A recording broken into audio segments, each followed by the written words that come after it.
Bonsoir à tous, bienvenue sur BFM Grand Lille et Grand Littoral. Comme chaque jeudi, nous parlons santé dans votre magazine Santé. Et c'est aujourd'hui la journée mondiale de lutte contre les troubles causés par l'alcoolisme fœtal. La consommation d'alcool pendant la grossesse peut causer de graves retards de croissance, de malformations aussi chez les enfants. On en parle avec notre invitée ce soir, la docteure Marie-Dominique Lamblin, pédiatre et neurophysiologiste au CHU de Lille, et à Jeanne de Flandre. Bonsoir. Bonsoir Marie, merci de m'accueillir. Merci beaucoup d'être avec nous pour parler donc de l'alcoolisme fœtal, et on commence tout de suite avec quelques chiffres.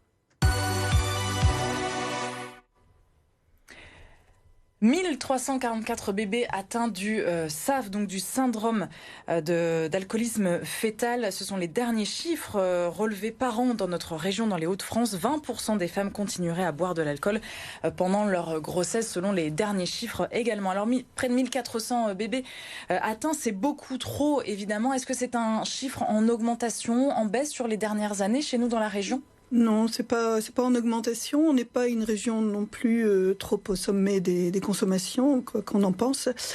Et en fait, le Nord-Pas-de-Calais, ça se rapproche plutôt de 1000. Donc 800 à 1000. Donc si on considère vraiment notre région, c'est beaucoup 1300 par rapport en France. Non, on est dans la moyenne. On est plus haut, c'est l'île de la Réunion. Si on considère tout ce qui se passe en France. La dernière, je ne sais pas. En tout cas, je sais qu'on est dans la moyenne des chiffres. Mais bon, c'est trop. Hein. C'est quelque chose qu'il faudrait absolument éviter, puisqu'on pense toujours aux causes génétiques, aux causes lésionnelles. Mais là, les toxiques, on y pense moins. Et finalement, on banalise trop la prise d'alcool. Et surtout au début des grossesses, où parfois on n'est pas conscient d'être enceinte, et on peut prendre des grandes quantités, surtout quand on est jeune. Actuellement, et culturellement, dans la jeunesse, et les femmes boivent plus qu'à notre époque dans certains milieux. Hein.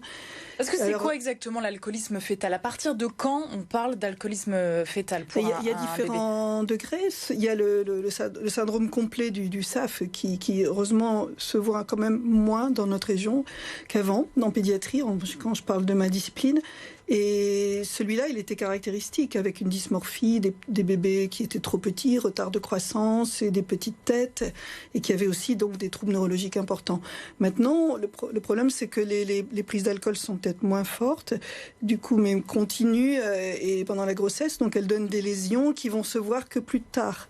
Quand l'enfant va grandir, il aura des troubles du comportement, il aura aussi plus tard, après l'âge de la scolarisation, des troubles des apprentissages. Ah, on s'en rend pas forcément compte non, tout de suite, pas tout de suite, mais seulement si la mère se pose des questions, qu'elle vient consulter. Donc là, on va pouvoir prendre en charge assez vite ce problème. Et ce qui est très important, c'est d'essayer de diminuer le potentiel lésionnel dû à l'alcool, qui est le plus gros neurotoxique par rapport à toutes les substances psychoactives. Mais sur les lésions un peu plus tardives, là vous parliez d'enfants un peu plus grands, du coup, oui.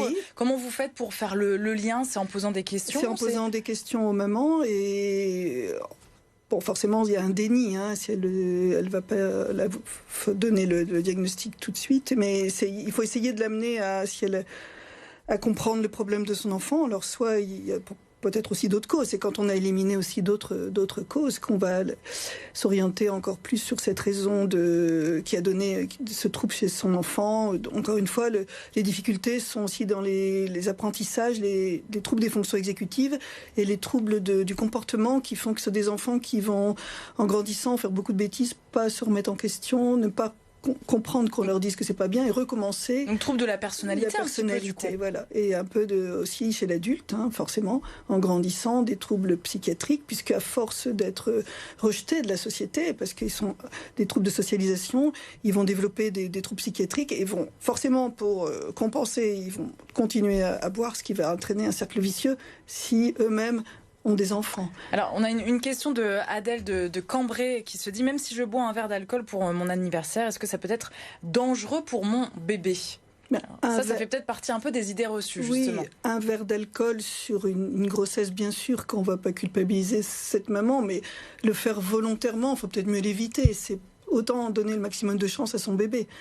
Le problème parce que même quelques gouttes en début de grossesse, même tout au long de la grossesse... C'est un neurotoxique. Donc on ne sait pas, un seul verre, on n'aura pas la quantité de neurones qui seront touchés par ce verre, mais on ne va pas culpabiliser cette mère si elle l'a fait sans savoir qu'elle était enceinte. Mais quand on est vraiment enceinte, consciemment. Consciemment, c'est un peu dommage. Autant essayer d'éviter. Mais parce que clairement, pour avoir le maximum de chances pour son bébé, tout passe. Ce qu'on boit, ça passe dans le fœtus. Ça passe entièrement travers le placenta, c'est pas du tout filtré, donc le bébé reçoit tout l'alcool qui... Qu'est-ce que ça lui fait dans son petit corps, sa petite tête ça a une potentialité essentiellement sur les cellules du cerveau en maturation, et donc ça va empêcher la croissance des cellules, ça empêche les migrations neuronales, donc ça diminue les cellules, les couches corticales du cerveau, et de le rendre donc moins performant que ce qu'il aurait pu être. Bon, bien sûr, si on ne sait pas et qu'on a appris un peu, on ne va pas se culpabiliser toute sa vie, et c'est pas la peine. Oui, c'est forcément. pas forcément la raison pour laquelle l'enfant il aura peut-être des difficultés plus tard s'il a eu qu'un verre ou deux. Le problème, c'est les binge drinking aussi, des jeunes filles maintenant qui sont susceptibles d'être enceintes, qui ne le savent pas, qui sont dans un état tel que parfois il peut y avoir une grossesse. Mais c'est-à-dire à combien de semaines, du coup? On est au tout début d'une grossesse? Au tout début de la grossesse, on ne le sait pas encore. Donc, et ça peut déjà occasionner des lésions. Et vous en voyez ce genre de patientes, du coup, ces profils-là? Oui. Parfois, il y a des grossesses, les personnes ne se rendent pas compte, elles n'ont jamais été enceintes tout d'un coup, et puis à 4 mois, 5 mois, et puis elles ont continué à boire sans savoir. Et donc ça, c'est un problème actuel de banalisation de l'alcool pour les femmes. Il faut qu'elles prennent conscience quand même de ça, prendre une contraception. On a le droit de boire, c'est pas un interdit, bien sûr. Au contraire, c'est très festif, culturellement, c'est très agréable. Mais bon, autant avoir Mais les patientes que vous voyez, du coup, ce sont des femmes, des patientes qui sont, entre guillemets, malades de l'alcool, puisque l'alcool est une maladie chronique. Il y a toutes sortes de niveaux d'alcoolisation. Il y a l'alcoolodépendance, qui est une toxicomanie, qui est parfois l'alcoolisme caché. Et puis, il y a aussi des alcoolismes mondains. Et là, vous savez jamais que la personne boit, elle se cache.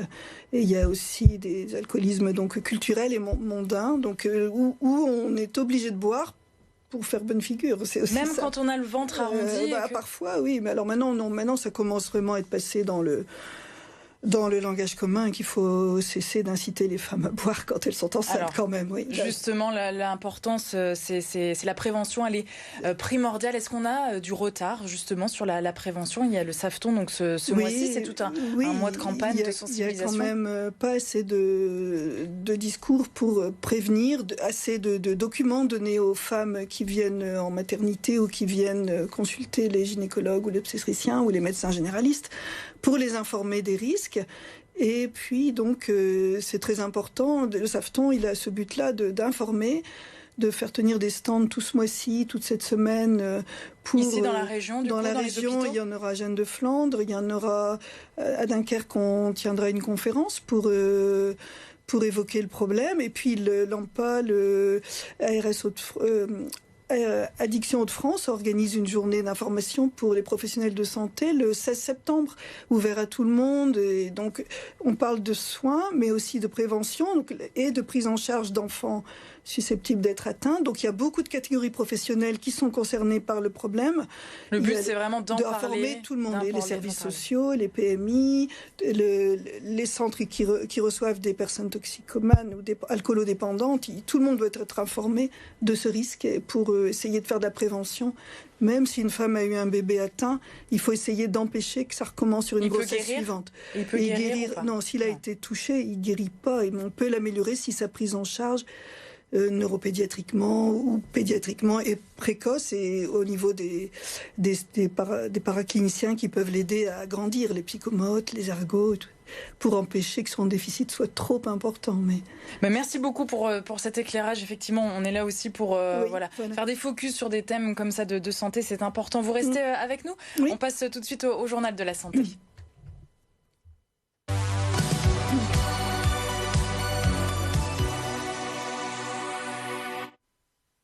Et on dépasse les 80% de nordistes vaccinés dans le Nord-Pas-de-Calais. Les gros centres de vaccination installés au printemps vont donc réduire la voilure. Exemple avec le Zénith de Lille qui fermera le 18 septembre prochain. C'est confirmé. Les spectacles reprendront quelques jours après le 25. L'enceinte va donc renouer avec son cœur de métier pour notre plus grand plaisir, bien sûr. Les créneaux seront donc désormais réservés au centre Paul Boulanger, au CHU de Lille. Si vous n'êtes pas encore vacciné, que vous avez plus de 50 ans, n'hésitez pas à vous rapprocher de l'Institut Pasteur de Lille. Il vient de lancer son essai clinique après plusieurs mois de recherche.